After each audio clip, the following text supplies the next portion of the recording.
Good evening, ladies and gentlemen. Welcome to this evening's Cabinet meeting. I have a number of announcements to make here, the usual ones, which I will do first of all, if I can find them, which I've rather lost them, so I'll try and remember what they're supposed to say, which is that we're not expecting a fire announcement this evening.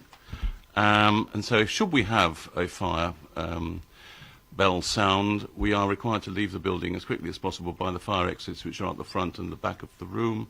Please go down the stairs, not using the lift, and meet outside in War Memorial Park. The second item to tell you is that this meeting is being webcast, and therefore your words and actions will be recorded for posterity on the website. Could I also ask everybody to put their phones on silent, those of you who have not thought to do so, and those of you who have got a table in front of them to remove their phones from the table so we don't get vibrations coming through during the course of the evening, which is extremely annoying to everybody else.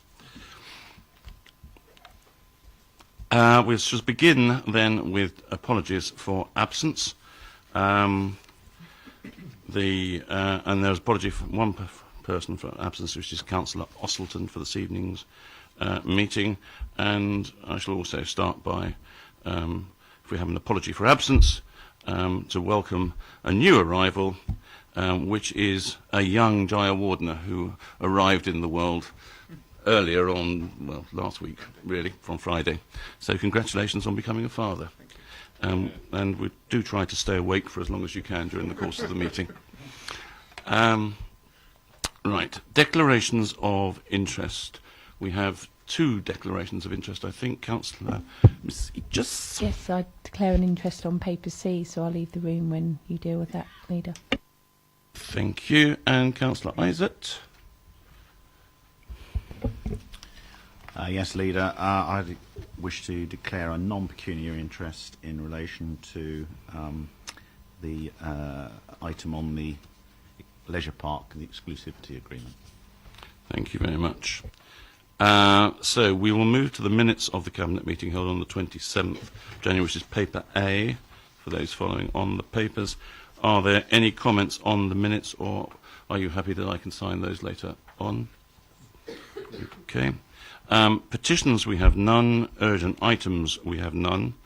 And now what I propose to do, as we have a number of public speakers and councillors wishing to speak on two papers, namely item 7, the Parks and Open Spaces, and on item 10 is I'll take those two first. And then we will move on to the other items on the agenda after that. So can I ask Councillor Aegis if you would like to go and eat something outside while we consider this paper? Now I have a number of speakers wishing to contribute this evening. I have first of all a list of four public speakers, and then two councillors, the two ward councillors, to follow on from that. I'll take it in order of the public speakers first, and then the councillors. If I just introduce the paper, since Councillor Aegis is not here. What we discussed this at a Cabinet meeting a couple of months ago, following a number of issues, or one particular issue that was raised about the legality of an amendment which was being proposed at that time. This paper, which is paper C, gives the legal response to that paper, and recommends that no change should be made to the Appendix 1, the list of criteria, because of those legal considerations. So, if I could ask first of all Mr. Phillips to come forward. and then that will be followed by Lynn Thorne, just so that you're aware of the order in which we are going.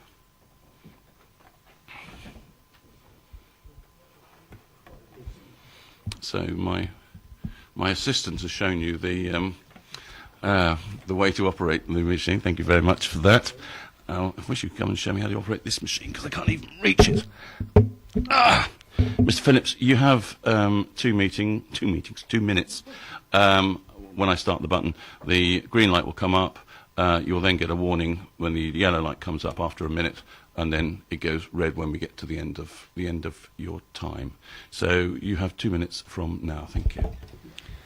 Having been born 70 years ago, 100 yards from this spot, I remain puzzled at the Council's decades-long disingenuous approach to the Old Common and the Council's failure to include it in Appendix 2 list of protected green spaces. Now, paragraph 4.2.3 of Appendix A talks about the intention of protecting long-established open spaces. The Old Common is the oldest open space in the town area, but in any event does meet some of the Appendix 1 categories. However, I believe the Council's obligations sit prior to any Section 106 agreement, and I refer in particular to the political debacle of the 1954 Critchell Down affair, which concerned the inappropriate disposal of requisition land and led to guidelines on such disposals. Critchell Down rules still apply but may not have the force of law. One principle when stripped down suggests that where compulsory acquired land has its original intended use substantially modified, the land should revert. I would therefore question the Council as to whether they are appropriately dealing with this requisitioned land. When the Old Common was compulsory acquired to extend the girls' grammar school, local residents were assured that the remaining open spaces would remain as such. However, what we are seeing is a steady nibbling away of that open space, with first small playing fields, a pavilion, enclosed tennis courts, a skate park, a hotel, etc. And after each new loss of open space, we were assured by the Council that that would be the last. Such promises have all been reneged upon, and one can only conclude that any assurance from our Council is worthless. If the remaining Old Common open space is not protected, it will have an irrevocable, detrimental effect on the future use of the War Memorial Park, when, for example, ready access to short-term additional parking is needed. A sad day for our continually expanding town, but that will be your legacy. Thank you very much, Mr. Phillips.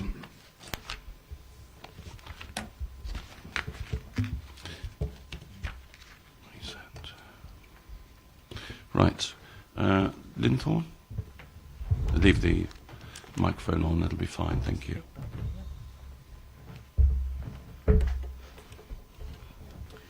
Good evening. I won't repeat the instructions, but you'll understand the colours of the lights, etc. You have 2 minutes. I note the report presented to the Cabinet for approval. However, I have some comments and questions on the statements made in this report. Item 4.1 states that the amendment to item 4.4 and subclauses would have a retrospective effect on the 2 areas contained within Appendix 2. And this would require the Council to reconsider previous decisions. This, in the report's own words, would ensure that the full benefits and implications of any proposals could be understood and debated by the full Council. Item 4.2 states that the 2 green spaces would be on the protection list if it wasn't for the decisions previously taken. However, I believe the committee has not actually taken a decision but was to investigate further, and no final decision had been made on the Old Common part of the Memorial Park. I believe this has now been deferred. Why does Appendix 2 of the report not identify the acreage involved, i.e. 8 acres, rather than just part of the Memorial Park? Part could mean all of the 12.5 acres not currently protected as town conservation. The Cabinet appear to be ignoring all of the 7 principles of public life which apply to elected members in its refusal to have full council discussion on the disposal of what will impact on the whole borough of what amounts to more than £1 million worth of public assets to a commercial organisation. Thank you. Thank you very much.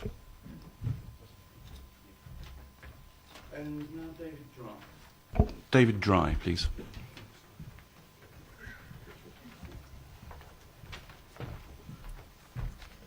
This is on, isn't it? Yes, it is. Yes, It's right. it's on, and so your time will start when I press this button. So. Okay. Well, good evening. This shouldn't take long. I'd actually come here to ask questions about an asterisk. More specifically, the asterisk that appears in this Appendix 2 relating to the Eastrop ward under the sub-column War Memorial Park.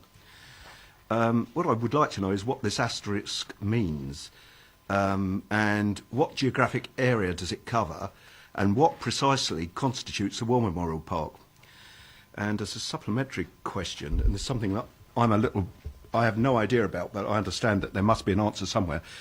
Is the asterisk perhaps anything to do with the land given in lieu of the land taken up by the encroachment on the park by the Ring Road in the 1970s? And the only other comment I've got to save me asking these train spotter questions, could I suggest that as an addendum to this appendix, and it might save a bit of time, if there was a map so we could actually see what these descriptions actually mean in geographic terms. That's it. Thank you very much. Thank you for being so brief. So very helpful. Now, I understand that Debbie Riv cannot be here this evening to speak, and that either Councillor Parker is going to speak on her behalf. Good.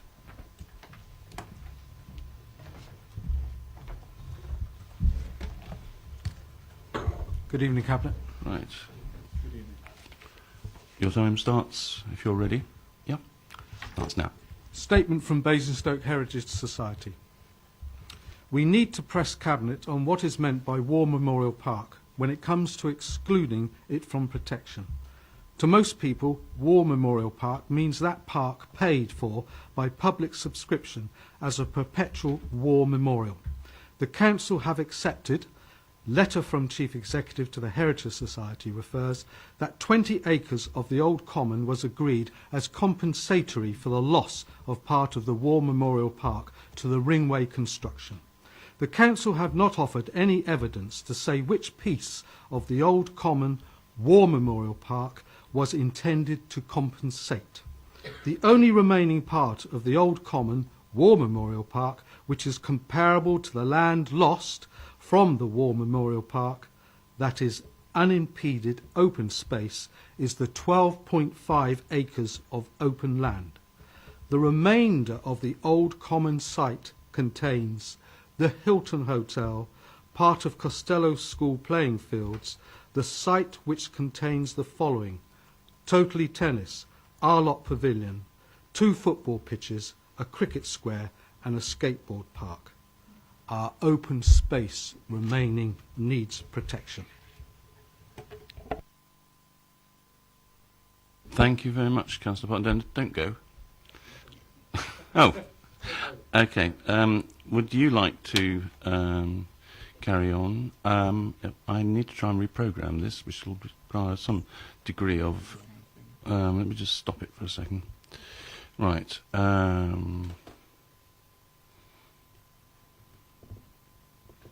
Good. There we go. Oh, technology. You have 4 minutes. Thank you, Chair. I address you now as one of the councillors for the Eastrop ward, carrying out my responsibility to represent the wishes of the majority of the people of that ward, who do not want to lose the valuable open space known as the Old Common Land, and instead have a football stadium and car park built on it. How and why do we find ourselves in this situation? A situation where there will ultimately be very public winners and losers, unless an alternative site is decided upon. The report you are relying on tonight refers to further legal advice having been obtained. Paragraph 4.2 says it is understood that this amendment would impact on 2 green spaces which, according to the criteria, would be on the protected list. if it was not for the decisions previously taken by the Council in respect of their future use. It would be unreasonable to now state that those decisions no longer apply and to render those decisions ineffective without considering the implications in relation to those sites. In relying on this interpretation of the legal advice, I claim the old common land, green open space, is already protected as a result of an earlier decision taken by this Council in 1979. This is because, as reported within the Land and Property Subcommittee minutes of 19th of February 1979, when the subcommittee considered the report of the Director of Legal and Estates Services on possible sites for a new hotel in Basingstoke, now in existence, i.e. the Hilton Hotel. Taken from the meeting recommendations to Council, I quote, "The Director of Planning explained why the remainder of the former common site, excluding the 5 acres of the hotel, should remain open in character, although there may be need to erect a small primary school on part of the land. Of the 4-minuted recommendations, Clause 3 reads, the Council recognises that this development take place. Then such land as will remain between the hotel site and any possible school requirements be left undeveloped and of open character." I believe the decision taken by Council in 1979 is still protecting the old common land from development, such as an enclosed, privately owned football ground and stadium. The decision in 2012 that the portfolio holder is relying on is, in my view, superseded by the existence of the above minuted Council papers, and to my knowledge there has not been any subsequent recorded motion to Council rescinding the decision taken in 1979 regarding this green open space.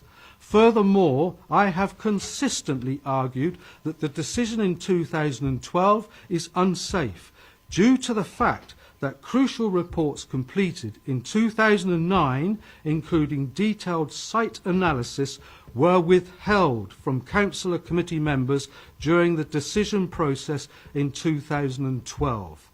Therefore, the old common land site can and should be included on Appendix 1 as the list of sites to be protected. Thank you very much. It's time. And finally, Councillor James.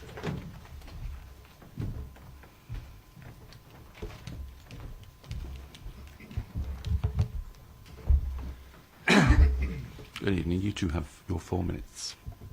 Thank you, Chairman. I probably won't need the entire 4 minutes. I won't go through the history again, and I think you've heard most of the flavour of it tonight, but obviously we have a paper in front of us that is asking us to protect green open spaces, barring obviously one site that's in my ward. Now, I accept the legal advice that we've had that the exclusion can't go in that I would like, the amendment I moved every step of the way. But it does give me a concern. Obviously, we do still have a responsibility to common law. We have a responsibility to make decisions in a fair manner, and we shouldn't be seen to be biased or prejudiced in any way. What concerns me is that last week the Council announced that they were viewing alternative sites, potentially for the football club. Here we are a week later, and effectively we are affording a level of protection to most of those alternative sites, barring the site that the Cabinet have a predetermined view that it's their favoured site. That does place, I think, the Council potentially in some legal difficulty, because clearly the common law applies to what the man in the street would think, and the man in the street would think if you've said you're going to look at alternatives and then the following week you slap a level of protection on all the alternatives bar one, not necessarily all the alternatives, but the bulk of the alternatives bar one, then you've got to be considered that's very biased, and a level of predetermination that would potentially end up with the Council in the High Court. As an opposition member, much as I'd like to see the Cabinet square, I have a responsibility as authority to make sure that we protect our reputation. And on that basis, if it wasn't possible to include the amendment and protect all green open spaces, something we all would like to do, that I think was the spirit of the original motion, then we're probably better deferring the paper for a period of 6 months until the football club question has been answered. Because if we protect all the alternatives tonight and we end up left in the same place we started 6 months ago, or where we were a few months ago, then obviously there is a risk to the council that we would have been seen not to be fair and biased. So it's just to give you that advice and guidance that, in my view, we can't proceed with this paper as it is until we've laid the football question to rest. Thank you very much, Councillor James. Let me turn that off. Well, we have quite a number of points there to try and cover. I've tried to note them. If I have, for any reason, not noted them down, I apologise, but I tried to do so. There was a particular point made about the part of War Memorial Park, or the land known as War Memorial Park, not being defined, and I think that rolls in along with what does the asterisk mean, and indeed what is meant by War Memorial Park. And a point was made that a map would be extremely useful to that, and I have to say that I rather agree with that point, that a map would be very useful, so we can see exactly what it is that we are talking about. And I'm sure that we can arrange for that to be added to the paper in the fullness of time. I'm not sure what to say about Councillor Parker's point on the 1979 decision, and whether it takes precedent over a subsequent decision or not, because I've not seen the thing. It's the first I've heard of that particular decision. Well, that's fine, but I'm not going to have a chance to read it now and to go through it, or to take advice on that as to which would be precedent. I mean, clearly we cannot, if there already is a decision and that decision does take precedence and it is binding, then we have to go along with whatever the legal situation would be, and we cannot do anything different to that. I tend to think that it is not correct that the decisions that were made in 2012 and then reiterated in 2014 are unsafe.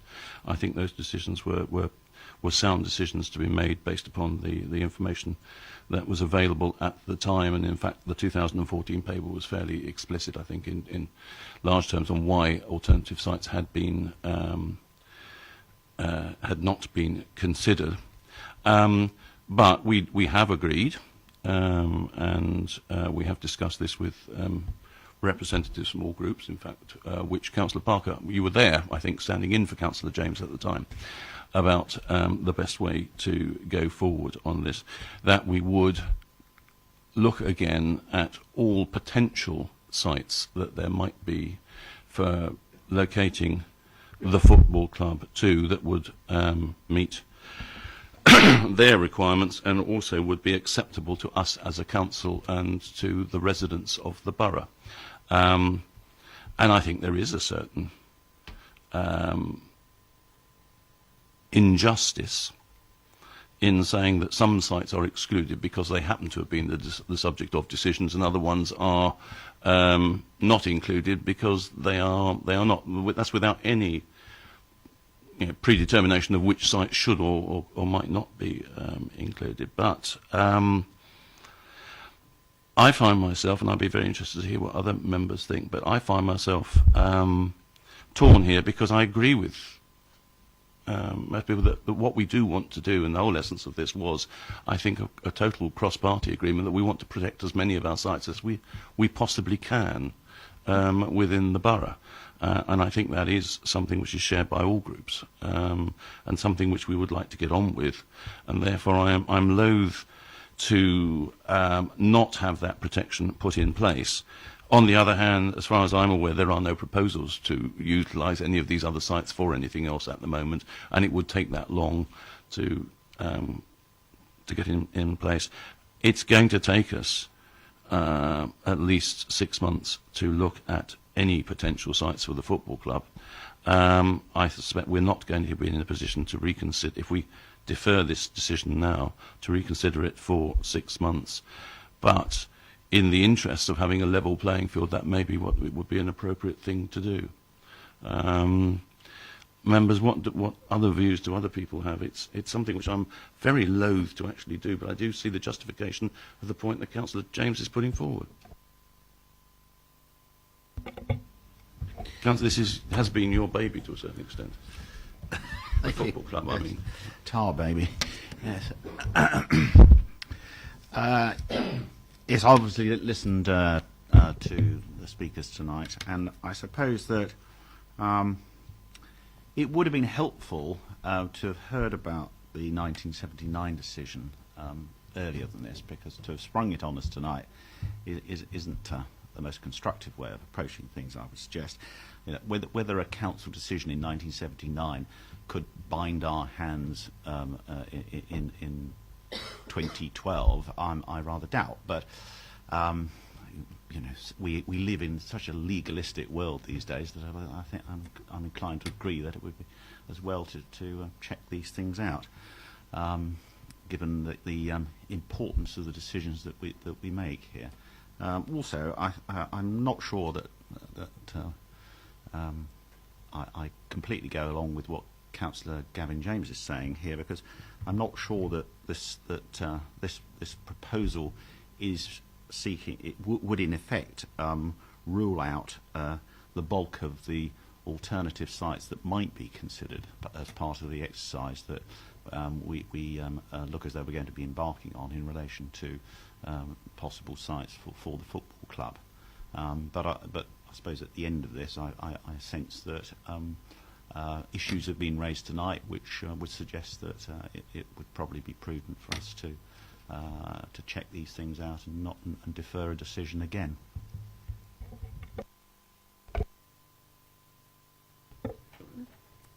I said Councillor Mrs. Reid for the record. Thank you.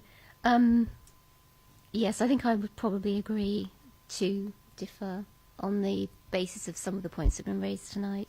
If there is any kind of legal question, I suppose we need time to have a look at it. I do that very, very reluctantly, though, because this paper has been going around for such a long time, and we really desperately want to get protection for these spaces, and I think that's what our residents want. So I'm very sad that we can't do that tonight. And it is a shame that some of the information has only come forward now, because perhaps there could have been a way of actually accommodating some of those points sooner, and then being able to make a decision, which would have been better. I mean, personally, I'm very sad that I can't tonight go back to my residents and say that we have that protection now for areas in Hatchwarren and Beggarwood and also for All Down. But I suppose we are where we are, to coin a phrase, so I support deferral.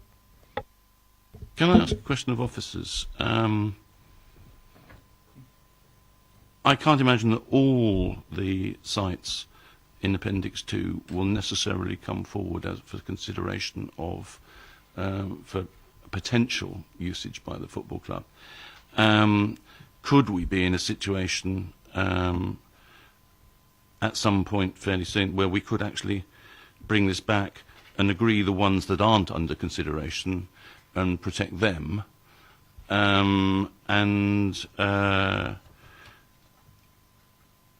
having gone some way down the road to identifying what the ones that are under consideration, and then deal with those at a later stage? Or would that be invidious? Would that be actually selecting, you know, giving one degree of coverage to one side and not to another, and therefore it might be better to leave the whole lot? I don't know if you have a view on that, or maybe that's something that if we decide not to make a decision tonight, you might want to consider at a subsequent stage. Yeah, I think the safest advice I could give tonight would be that would be something we would have to look at, because clearly, if you want to look at all options, we would certainly have to explain very clearly why you were ruling out some options at a later stage. So it may be that you can do a two-stage process, but we could certainly find that out relatively quickly and put a statement out. Yeah, because I mean, I imagine that there may be some here which already have a fairly high degree of protection, which would rule themselves out, like the essential part of War Memorial Park, which I don't think anybody seriously thinks would even be feasible to put a stadium on, or some would just practically not be included because you couldn't get, they're not big enough, they're not able to accommodate it. But I think, I sense, unless anybody has anything else they want to contribute on this, that what we're saying is we will defer it for the time being, quite possibly, if we can't arrange something like that in the meanwhile, for the 6 months until we've finalised any recommendation for the football club. But I think in doing so, I think just to reaffirm that it is a genuine cross-party wish that we get protections in place for these places as soon as we possibly can, and that is not a matter for discussion or debate. And secondly, that in looking at potential sites for the football club, to make it very clear that if no site can be found, then we will not be able to help the football club. It's as simple as that. We are under no obligation to help them. They are a privately owned business, and I think we would have to think very seriously about using public money to support a privately owned business. So we will defer this until further notice. Right, can you swap around with Councillor Misichus? Thank you to the speakers who participated, and I think we have Councillor James is going to come and talk to us on the next one as well, but we'll wait for it to, otherwise, if we don't get her back in, we're not quorate. So we have to make, there she comes. So it again falls to me to introduce the paper because I keep losing the relevant cabinet member on this, unfortunately. But this is the next stage of exploring the possibilities for the future regeneration of the leisure park as a leisure attraction for the benefit of the borough. We have been through a fairly extensive process of tendering for a partner or a potential partner to work with us in this regeneration. We now get to this stage, which is to grant an exclusivity arrangement so that we can move from the concept stage to really trying to test out whether the concepts being put forward have traction in terms of attracting the right businesses in to become and take part within that, and to look at what that might mean for the council in terms of any potential investment that we would need to make as opposed to investment that could be made by our partners, and then to enable us to finalise, if we get that far, a recommendation for council to proceed with the regeneration process. That's what this seeks to do, to agree the entering into the exclusivity and also to grant a budget to cover the external fees associated with doing so. Councillor James, do you want to come and talk to us?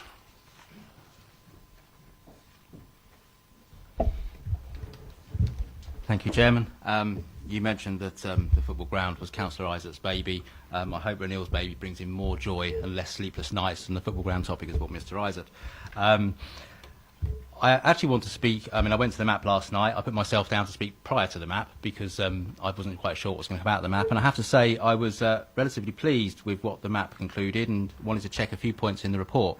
What's very clear is we've not tied ourselves down too hard with this deal. Obviously, there's a commitment on our side in terms of lots of some costs in terms of helping sort out the leases and supporting New River in their journey to create a better park. But we're not wedded to them. We're not tied to them. There's no legal agreement or ties. Equally, there's no ties about what might emerge on the park once New River have done their exploration. I'm very pleased to see that there is nothing that I've seen so far, and I seek your assurance, because obviously I've not had time to see the detailed agreement. There's nothing to stop our partners speaking to the football club or the football club approaching the partners to see whether or not there is an opportunity to create a multi-use venue that would be suitable for the needs of the football club if they felt it was an opportunity to get a quick win investment in the park. That's not to say that it has to be there or that it may come back with superior proposals that don't include the football club. But obviously I wanted to check that before we proceeded that was still an option. It's still on the table. It's there for New River to consider, and in due course, when New River come back with proposals, something we will consider as well. So I'm looking forward to seeing what they come up with. I will encourage them to speak to the football club, and as I say, encourage the football club to speak to them, because I do see there is an opportunity there to solve two problems in one go, although I appreciate it's not perhaps the neatest fit, but I think we could create a neat fit if we're doing something that exciting. The only word of caution I would have is New River are retail experts, and it's very clear in SS9, our emerging local plan policy, that it is a leisure park with ancillary retail, and certainly from looking at the numbers and the money involved, leisure doesn't pay well, retail does, and I think we've got to be very mindful that they will be tempted to try and squeeze as much retail on that park as possible. The only other thing, and I made the point last night, obviously we're aware of the Aquadrome, which is ours, and it's like all of the things we own, it's got a sort of limited life, and we've got to be very careful as we go on this journey with New River that we don't prevent ourselves at some point ruling out options to do something with the Aquadrome. Obviously the existing lease is fairly safe, whatever we do, but if we want to extend it or expand it, that's something we need to consider over the next 6 months before we end up with a very long lease with New River, and then there's financial implications if we want to extend or change that. But I'll leave that out there. I have every confidence the council will look at these things over the next 6 months and won't be taking a back seat and letting New River get on with it. But say the best assurance I had was there's nothing ruling out the football club having that conversation. And for that I'm pleased, and I wish New River every success in what they're doing. Good, thank you very much. Try and respond to a couple of those points. First of all, the football club. No, the football club is already included in their considerations. We have spoken to them and asked them to make sure that that forms part of it, though, as I say, not an essential part, but clearly they have to balance that against other potential attractions that could be brought in, and the layout of the place to make it, I mean, their brief, very clearly from us, but also from their own self-interest as a partner, is to produce something which the most number of people wish to go and really enjoy over the next 15, 20 years. And they will be weighing up considerations like the football club against other potential uses for that site. You're absolutely right, the New River are very substantial retail managers, but they're also very substantial leisure managers. The balance between retail and leisure is something which we've already discussed, and we are mindful of the need to protect the town centre as a retail destination alongside the leisure park. The suggestions made so far are that that is achievable depending on the nature of the retail that you bring onto the leisure park, because there is also a demand for some retail on the leisure park at the same time. That, I'm sure, is going to be a subject of some considerable debate with that partner, if we get to a stage where they come back with a proposal that we find is attractive and innovative, as we hope that they will. The Aquadrome, as a lot of those other areas, are excluded from the area which they are looking at. At the moment, though, the sincere hope is that the regeneration of the other parts of the park will encourage those other leaseholders there, the ice rink and the bowlplex, etc., to look at upgrading their installations. They're on separate lease arrangements. The Aquadrome, you're quite right, is something which we as a council are going to have to grasp the nettle of dealing with in the not too distant future. Like every wet operation, water makes things rust, and gradually it will be deteriorating. It's a fact of life with swimming pools that there is a high deterioration rate. I think also things move on from the time when it was built, and whilst I myself am not a great user of flumes, largely on the grounds I think I might well get stuck in one if I ever tried to go down it, I believe from those who know about these things, and maybe Councillor Raffel knows more than I do, that they are getting bigger and faster and more frightening by the year. But there's also other things that we might well be able to do with the Aquadrome. The space around it is adequate, I think, for anything we might want to do. That will have to be, because it's ours, the subject of a separate investment proposal, but it's not going to come cheaply. That's the only thing one can say within this. It's inevitably going to cost us a lot of money, but I can't think of anybody who would say we shouldn't have it. and it shouldn't be a major, and it is actually when you go down there, as I've been down there in the school holidays, it's absolutely heaving with young people throwing themselves down these tube things. Did you wish to say anything about your experiences in the aqueduct? I just thought that we might realise that someone else might be going down it in the next few years. Not quite yet. He's still struggling to stay awake, I think. So, are we happy with this? I think it's a very good step forward. It's an exciting step forward in the process of trying to bring a really good, new and innovative attraction into the town. Tremendous facilities for our residents. Good thing. Yep, agreed. Good. Thank you very much, and thank you, Councillor James. If visitors want to leave now, please don't feel, I'll wait for a second to pause so you don't feel you're disrupting the meeting or that you've got to sit here and listen to Councillor Isaac talking about Treasury management policies if you don't really want to. Yeah, and we'll let Councillor Jayawardena go back to his bed or somebody's cradle or whatever it is that you're going off to. His paternity duties, yes.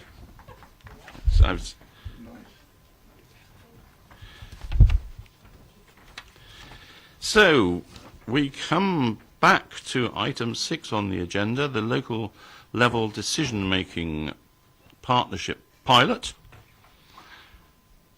Thank you, Leader. Councillor Missy.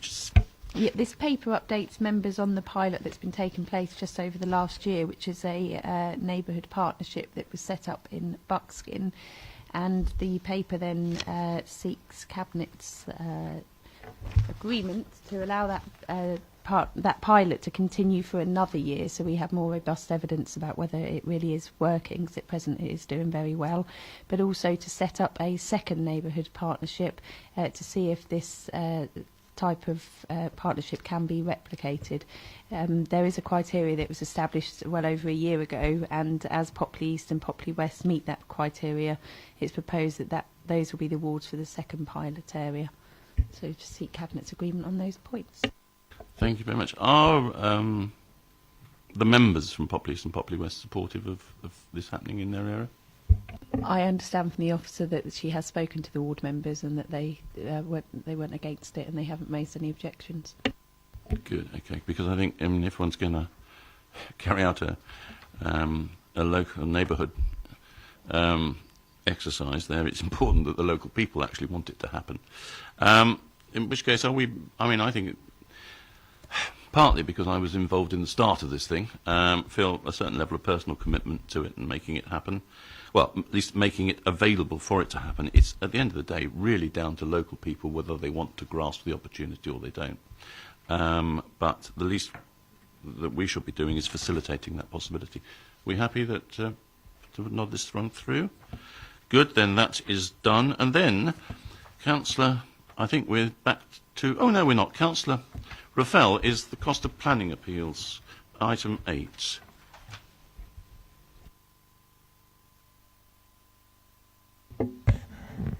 Leader, there's a paper D. It's unfortunate. I think this has been to development control. The members understand when they make decisions they've got to have robust reasons. They make decisions that have less than robust reasons. Costs will be awarded against the council. Some of these decisions will have costs awarded in part where there were some robust reasons and some other non-robust reasons. So I think the lesson is being learnt. I'd ask that you agree with the recommendation that the money is found for £106,800 from savings in the business unit budgets to deal with the forecast planning costs. Thank you. Anybody wish to comment on this? Otherwise, I think there's... And all three recommendations, I should say. As Councillor Raffel quite rightly says, we must make sure that we are dealing correctly with these things. We must be careful equally to balance that, is that we do not take away or even intimidate in any way councillors from exercising their correct democratic duty as a committee to evaluate each and every application that comes before it impartially and correctly.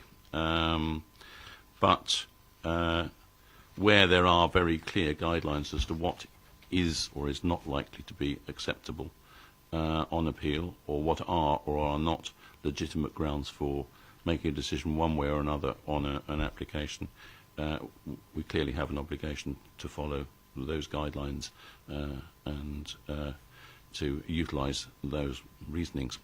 So this is the hard end of it, transferring the money and agreeing certain costs and noting the actions to be taken in future to minimise future planning appeal costs incurred by the council, but, as I say, and emphasise, without in any way undermining councillors' proper and correct ability to act in this area.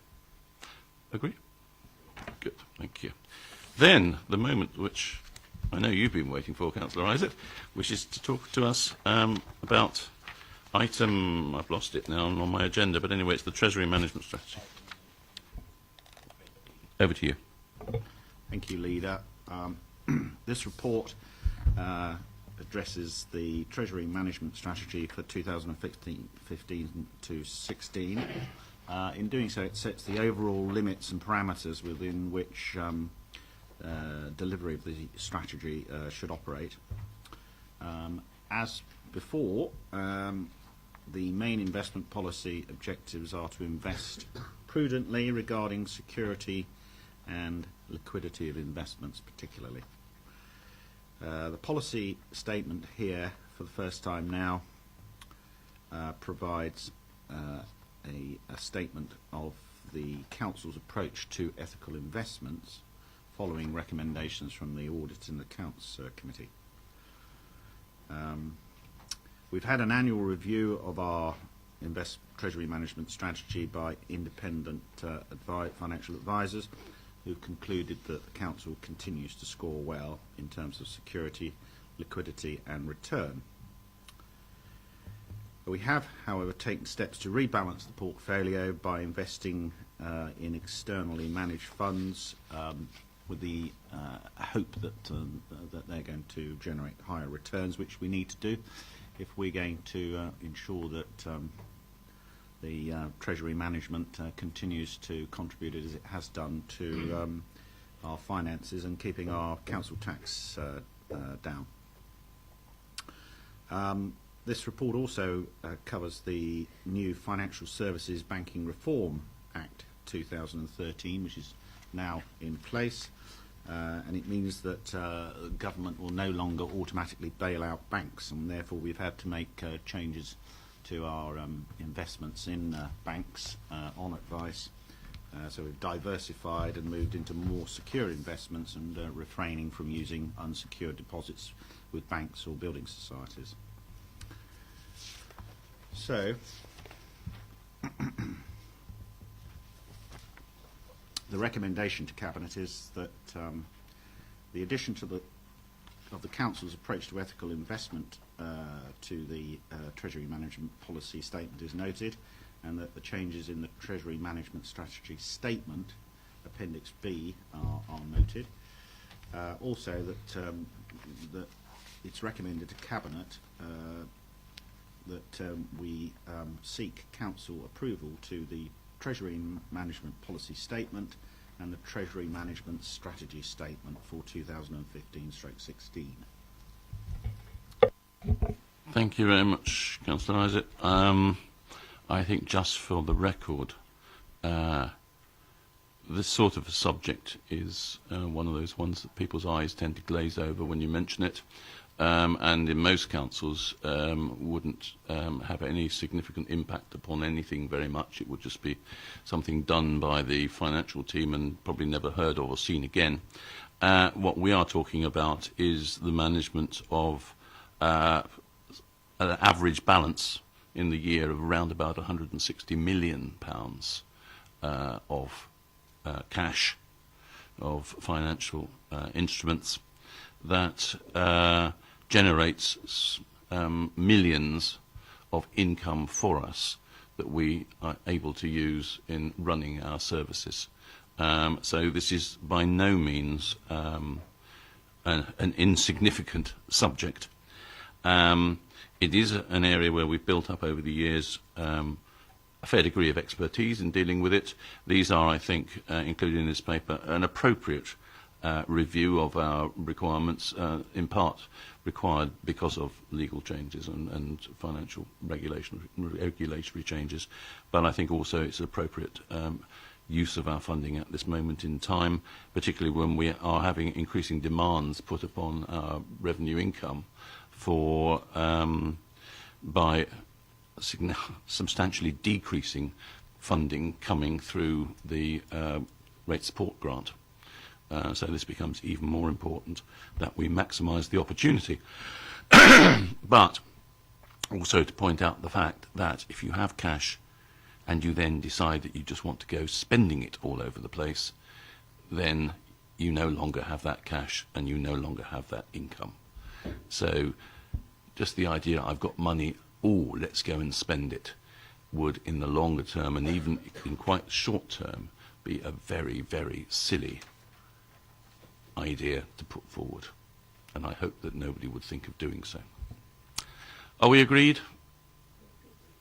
Good. In which case, I think, ladies and gentlemen, we can conclude our items for the evening. I thank you all for your participation. The meeting is closed at 7:20. Thank you all very much.